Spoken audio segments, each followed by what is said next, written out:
When I was 5, my mom got pregnant. Because I was a girl, she left me in my uncle's care. But my uncle's family wasn't having it. Their own kids were twins, now in 6th grade, the age when kids start costing money. Even though my uncle and aunt were diligent and their household was slightly better off than mine, adding another child was just too much to handle. My aunt was adamant. She said that if they took me in, she'd divorce my uncle. My mom knelt and bowed at their doorstep. Back then, if anything stirred on the street, people wouldn't take long to gather and watch the drama unfold. Work could wait until tomorrow, tonight was for spectacle. A crowd had gathered outside my uncle's house, pointing fingers and whispering. My mom begged my uncle, saying, "Just treat me like a little stray cat or dog, just make sure I don't starve." Then she dropped me off at my uncle's house and left. No matter how harsh my aunt scolded me, she didn't even glance back. I didn't dare follow my mom. She had made it clear, if I went with her, I'd be dead, or I'd end up begging on the streets. My aunt wouldn't let me inside, so I sat curled up at the doorstep all night. I stared at the full, round moon and listened to the arguing voices coming from inside the house.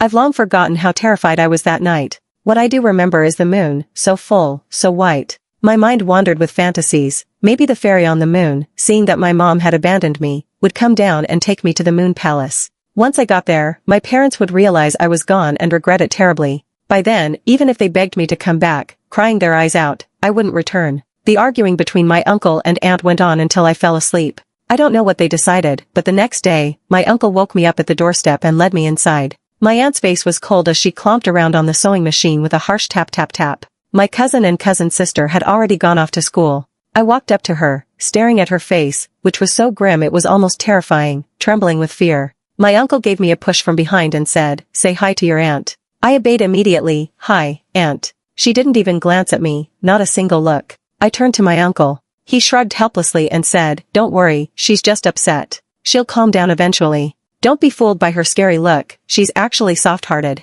I nodded, half understanding, and mustered the courage to ask, "Aunt, do you like cats or dogs?" Finally, she deigned to spare me a glance, cold and indifferent. "I like neither." The words I had prepared stuck in my throat, and I couldn't speak. Originally, I had planned that if she said she liked cats, I'd meow. If she said she liked dogs, I'd bark. The thoughts of a 5-year-old can be pretty silly, but back then, I knew nothing and had nothing. I really didn't know what to do to make my aunt, who clearly disliked me, keep me around. After my uncle left for work, I was alone with my aunt, and I felt even more afraid. I worried she might try to kick me out while he was gone. When she cooked, I tried to help by prepping the vegetables, but she impatiently shooed me out of the kitchen. So I sneaked around all the rooms and washed the dirty clothes in the bathroom. When my cousins got home from school, my aunt had already finished cooking. She told my cousin Tim to call me for dinner. Tim found me in the bathroom. He said, "May, my mom says it's time to eat." I smiled obediently. "Cousin, you guys eat first. I'm not hungry, I want to finish the laundry." Tim looked closely at what I was holding and yelled embarrassingly, "Mom, how could you let her wash my underwear?" My aunt stormed in, and when she saw the square underwear in my hands, she paused mid-sentence, her expression strange. I didn't see anything wrong with it. I did the same thing for my dad at home, washing his clothes. But my aunt ordered, "Stop washing and come eat." I answered softly, "Aunt, I'm not hungry, I don't need to eat. I just saw the clothes were dirty, so I wanted to wash them all. I'll be done really soon." But my aunt wasn't having any of it. She snatched the clothes from my hands, threw them into the basin, and said firmly, "Go eat now, or I'll have your uncle send you back home." I was terrified and quickly went to the table. When I saw my cousin Joy eating, I greeted her politely, "Hi, cousin." She ignored me, her expression just like my aunt's, dark, with drooping eyebrows. My presence seemed to make Joy unhappy at every turn. She used to have her own room, but now she had to squeeze in with me. Her parents, who were once very close, were now fighting all night, even talking about divorce. She hated me, the one she blamed for all of it. I awkwardly went to scoop some rice. After scooping, I worried I'd taken too much, so I pushed half of it back into the rice cooker. With my plate ready, I grabbed 3 pieces of baby bok choy from the table, preparing to sit on the little stool to eat. Mom said girls weren't allowed to eat at the table. My aunt asked, "Where are you going?" I pointed to the small stool at her feet. "I'll sit here to eat." She looked at my tiny bowl, her expression seeming to wrestle with some inner battle. After a few seconds of silence, she suddenly cursed under her breath, got up, and grabbed a big bowl.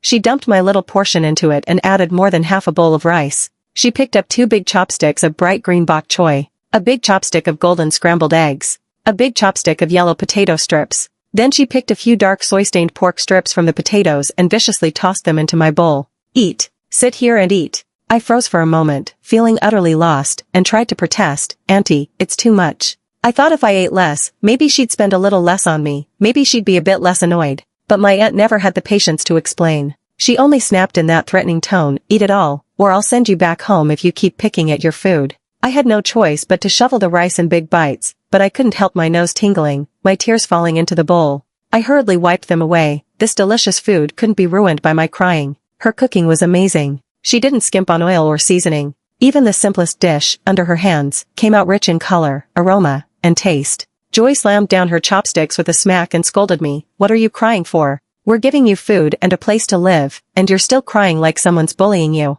I shook my head quickly. "I'm sorry, sis. I'm just happy. Mom and Dad didn't want me, but thankfully Uncle and Auntie did. I don't have to be a beggar." Joy stayed silent. My aunt jabbed at her. "Eat your food. You talk too much." During my first week at Auntie's, a little swallow had started building a nest on the balcony. Auntie said it was a good omen. Feeling lucky because of the little bird, she was in a good mood. She stepped on the sewing machine pedal, humming to herself as she made me new clothes. She taught me a song. "Little swallow, wearing a flowery coat, comes here every spring." I asked the swallow why it came, and the swallow said, "Grandma says, mind your own business." I sang along line by line. By the time I could sing it through, the clothes were ready. Auntie told me to try them on. She had used leftover black and white fabric from other projects to make me a patchwork jacket. At first glance, it really did look like a little swallow. It fit me perfectly. Auntie nodded approvingly as she watched. "Just like a little swallow. My skills, no words needed. Take it off, and I'll stitch a design on it for you." I leaned over the table, watching closely as she worked her magic with just black and white thread, embroidering a tiny swallow right onto the jacket.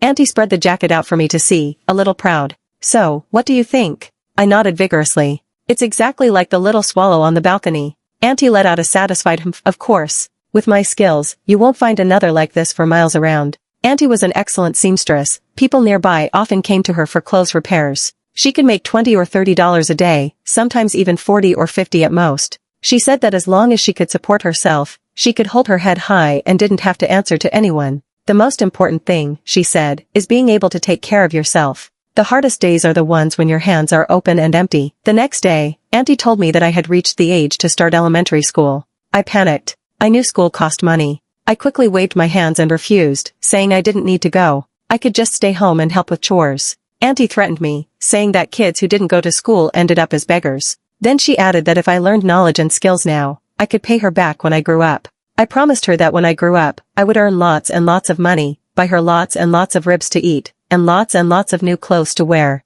Auntie froze for a moment. She hadn't expected that I'd overheard her complaints at the dinner table about not having money, about not having bought new clothes or eaten ribs in 2 years. Auntie snorted, saying, "You never even went to kindergarten. Just don't bring home a 0, and that'll be good enough." I misheard and exclaimed, "Roast duck eggs? School can roast duck eggs? Then I'll bring some home next time and share them with everyone." Auntie couldn't help laughing and lightly smacked my mouth, saying, "TSK TSK TSK, kids say the darndest things." It was the first time I'd seen her laugh, so I laughed along with her. Auntie pinched my cheek and said, "You really brighten up with just a little sunshine. May, your name is too plain, it wastes such a good surname. Tomorrow, I'll have your uncle take you to register officially and change it." She asked me, "What name do you want?" I shook my head. I didn't know what name would be good. Auntie said, "Let's call you Lily." On my first day of elementary school, I ended up bringing a big order to Auntie. My deskmate was as pretty as someone from TV, and her family was well off. She noticed my jacket and asked, "Lily, where did you get your jacket?"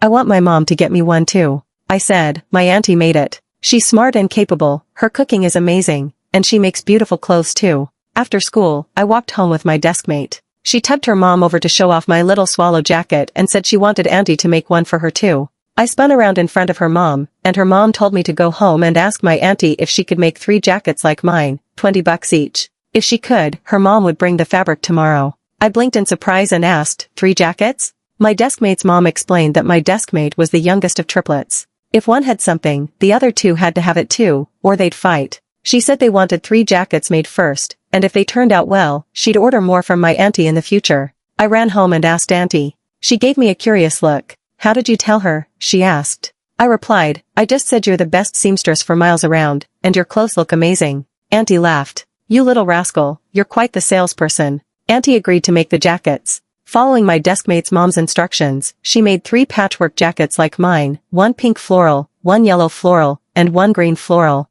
She also embroidered the requested designs on the chest. I gave the jackets to my deskmate. She was overjoyed, running her fingers over the little duck design on the front and grinning all day. Her mom handed me $60 to give to Auntie. On the way home, I clutched the money tightly in my pocket, terrified of losing it. If I did, I'd be a sinner for life. Auntie took the $60 I had brought home, smoothed out each bill against the light, and beamed from ear to ear. "Lily, you really are a lucky little swallow. Can you believe you actually helped me make money?" She dug 5 coins out of her sewing basket and handed them to me. "This is your pocket money. Keep it and spend it yourself." I hesitated to take it, but Auntie said firmly, "I'm giving it to you, so you take it." I lowered my head, feeling uneasy. "My mom says we shouldn't take things from others without permission." Auntie snorted. "I'm giving it to you for a reason. Do you know why kids need pocket money?" I looked up at her and asked, "Why?" "Because in life, you can never escape money," she said. "I'm giving you pocket money not so you waste it, but so you learn to be the master of your money from a young age. Control your money, and you can make more. People without money become slaves to it. They think money is more important than dignity." I nodded, half understanding her words. Auntie said, "From now on, I'll give you $1 a week for pocket money. This isn't just handed to you. It's a reward for washing your own dishes after every meal, making your bed each morning, and keeping your room tidy. Got it?" I nodded and said, "Thank you, Auntie. I understand." Just then, Tim and Joy came home. At the dinner table, Auntie told Uncle that I had helped her earn $60. She beamed and said, "The ancients say, swallows choose the house, and fortune follows. Seems it's true." Uncle smiled and added, "Lily really is a little swallow who came to live with us." Joy put down her bowl coldly and silently went back to her room. Even though I was still young, I was already good at reading people's moods. Joy was upset, so I didn't dare show any happiness either. After finishing dinner, I sneaked out of the house and quietly went into my room. From my stomach bag, I pulled out her favorite, a big pudding ice cream, and handed it to Joy, who was busy with her homework.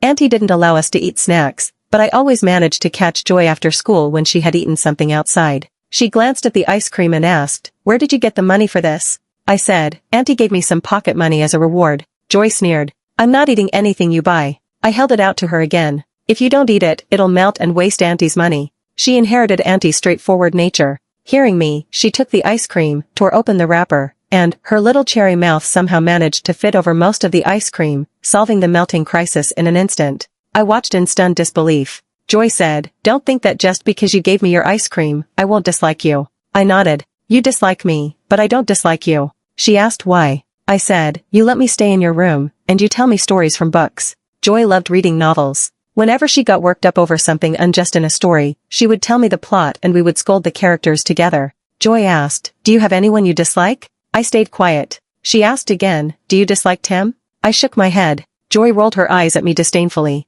"Huh, Tim's such a jerk, and you don't even dislike him? Your judgment's not great." She went on, "Do you dislike your parents?" I lowered my head and said nothing. Joy said, "It's not shameful to dislike your parents. My mom said, if adults decide to have children, they should raise them properly. Your parents abandoned you at my house. They're heartless adults and totally deserve to be disliked." I looked up at Joy, and in that moment, she seemed to sparkle in my eyes. Joy, a little embarrassed by the way I was staring at her, held out the last bite of her ice cream and said, "Here, you try it." I popped the fishball-shaped ice cream into my mouth, and the sweet flavor melted on my tongue. Suddenly, my aunt's voice called from outside, "What are you two doing? Get moving." Joy and I ran out to see her, and she was carrying a step ladder, motioning for the two of us to help hold it. She said, "A pair of sparrows just tried to take over our little swallow's nest, and our swallow couldn't fight them off. One of the eggs even got crushed." Sure enough, there was a broken egg on the ground. Joy gasped in shock, "Poor little swallow. I didn't expect sparrows to be so mean." My aunt climbed the ladder and pulled all the grass that the sparrows had stuffed into the swallow's nest out, tossing it aside.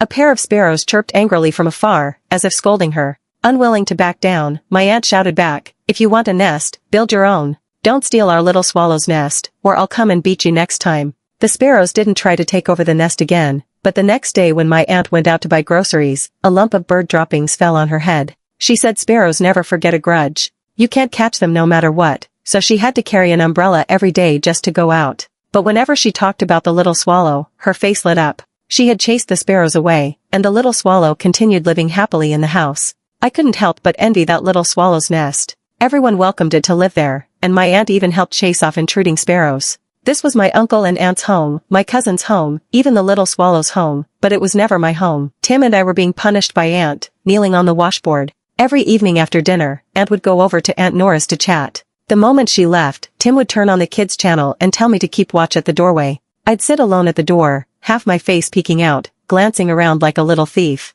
Whenever Aunt appeared at the street corner, I would quickly dart back inside. As soon as Tim saw me, he knew Aunt had returned. He would scramble to turn off the TV and rush back to his room to do homework. After a few days of this routine, Aunt caught on. One time, while I was on watch at the door as usual, I suddenly heard a loud bang behind me in the yard. I jumped in fright. When I ran over, I saw Aunt squatting by the yard wall. Her entire body radiated pure fury as she stormed into the living room and caught Tim watching TV. I later found out that Aunt had climbed over from the neighbor's yard. Tim was screaming in pain as she hit him. I told you, no TV from Monday to Friday nights. Do you think my words are nonsense? No wonder you've been staying up until 10 every night doing homework. Turns out you've been watching TV all along. And you even got Lily involved, having her keep watch for you? Let's see if I don't punish you today. After hitting him for what felt like forever, Aunt finally tired and made us kneel on the washboard. Tim muttered, Lily didn't even watch, why do we have to kneel? Aunt glared at me and jabbed my forehead hard with her finger. You helped your brother do something wrong, so both of you are getting punished.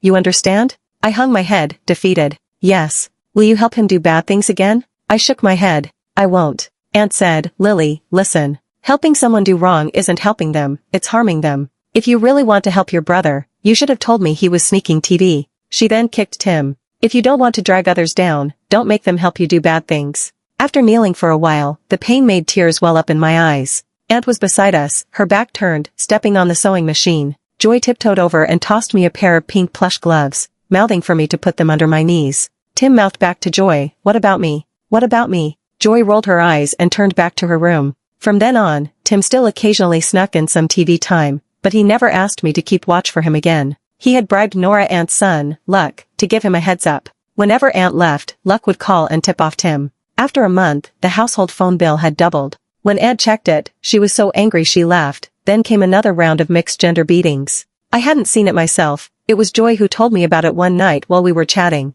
After I started second grade, I was always getting home late. Aunt asked me why, and I didn't dare tell her. One day, while I was helping some older students copy their homework at school, Tim and Joy found me. I stared blankly at the two of them, out of breath. Joy was the first to step up to me and asked, What are you doing here? Why aren't you going home yet? I whispered, Cousin. Joy looked at me, then glanced at the 4 older students playing with friendship bracelets nearby. She seemed to realize something. She snatched the homework and answer sheets from my hands. Seeing 5th grade written on them, she let out a cold laugh. With a flick of her wrist, the homework flew into the middle of the rough-looking girls, and she tore up the answers in a few swift motions. The 4 girls stood up, closing in on Joy, shouting nasty, dirty words. Tim grabbed 2 of the girls by the back of their collars. Can't you see? How dare you bully my little sister? Luck waved a closed umbrella, pointing the tip at one of the girls with side-swept bangs. Seeing the 3 of them looking so fierce, the 4 older girls grabbed their backpacks and ran. Joy asked, So all this time you've been coming home late? You've been helping them copy their homework?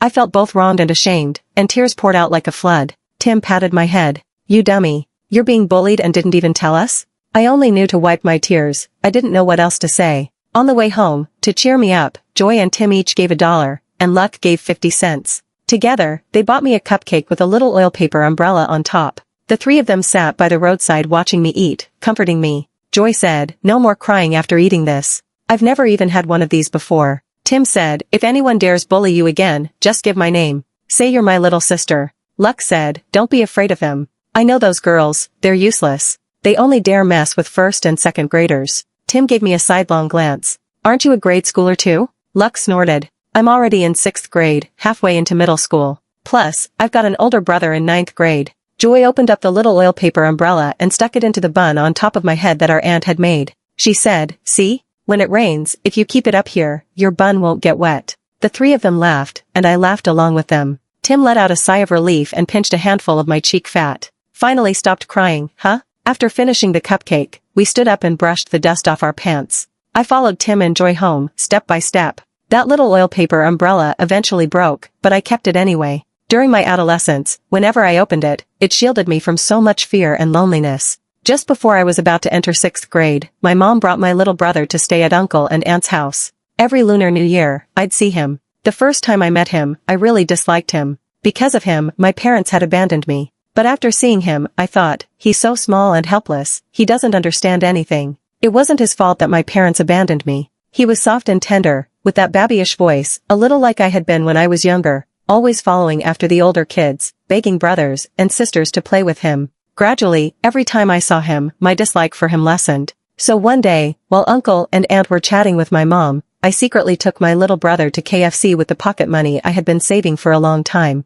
I thought my little brother, growing up in the countryside, had never eaten something so delicious. After all, I had only eaten like this twice myself, on my birthdays. But when we got to KFC, he confidently ordered like he knew the place well. I want an order of fries, a chicken leg burger, an egg tart, a sundae, and a Coke. He ordered a huge amount in one go. I was so surprised that I forgot to stop him. I asked, "Have you been to KFC before?" He nodded excitedly and told me that Mom often took him there. He already knew what tasted best, but Mom would only let him order 2 items at a time. At that moment, I truly understood what the textbooks meant when they talked about heartbreak. After finishing our meal, I held my brother's hand as we walked home. Mom saw us and ran over, slapping me across the face. She started yelling, "Where did you take your little brother? Were you planning to lose him on purpose? Don't think that if he disappears, you'll get to go home, you're dreaming." Uncle and Tim followed closely behind Mom. Seeing her actions, they hurried up and put themselves between us, shielding me.